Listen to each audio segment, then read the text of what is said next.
So this is a story from, I think back in 1988 or something like that. I was in my first professional job. I was a counselor. I had just gotten hired by University of North Dakota. In the counseling department, I had my name on the door, so this is very, big time. At 22 years old, I thought I was hot shit. And there were a group of 5 of us, and we were counselors, and we saw students who came in and they wanted to talk about their major, they wanted to talk about homesickness, they wanted to talk about study habits, but mostly we sat around and smoked. And I don't know if people work harder than that at university counseling centers nowadays, but we really didn't work that much.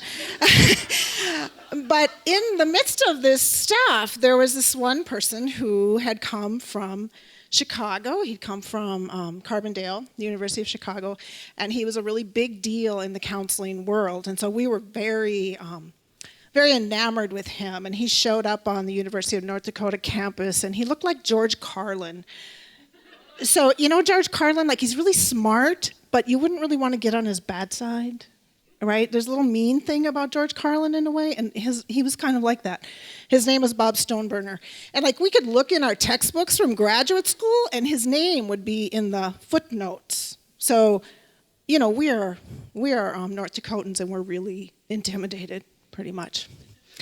So besides sitting around our offices and smoking, which was good, we also took long coffee breaks, and we went to lunch in the student union, and we lingered after lunch and smoked and talked, and this was a good job,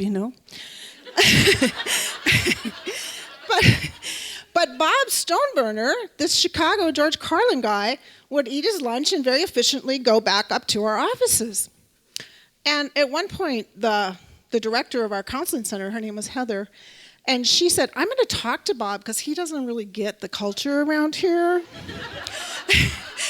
And so she talked to Bob, and she's like, Bob, it's okay. We don't see that many students, You can hang around and have another cup of coffee and have another smoke, and, there's no hurry to get back after lunch or after coffee break, And Bob said, well, actually, if I hang around, this thing starts happening that is kind of this North Dakota conversation, and it goes like this, something like this. I don't really get how you guys do it, but it's something like, really, you're from Lemoore?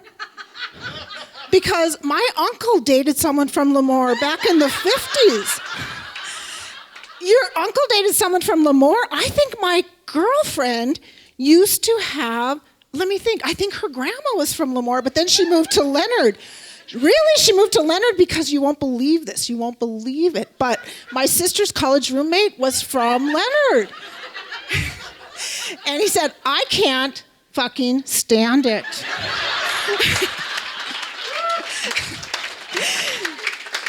So we go on, and we all continue to hang out and have these very interesting conversations about my brother's ex-roommate who used to go out with this woman from, Oaks. And Oaks is where, I broke my leg when I was a cheerleader. And so, So we're all doing this and smoking and drinking coffee. And Bob's going up back to work. And finally, it's Christmas vacation. And Bob and I are the only 2 in the office. And I think, I'm going to do it. I'm going to talk to Bob about this thing that I've been sitting on. So I go to Bob and I say, so, not many students around, no, Christmas vacation, pretty boring, yeah. And I say, Bob, don't judge me, but I have 2 aunts who taught at the University of Chicago.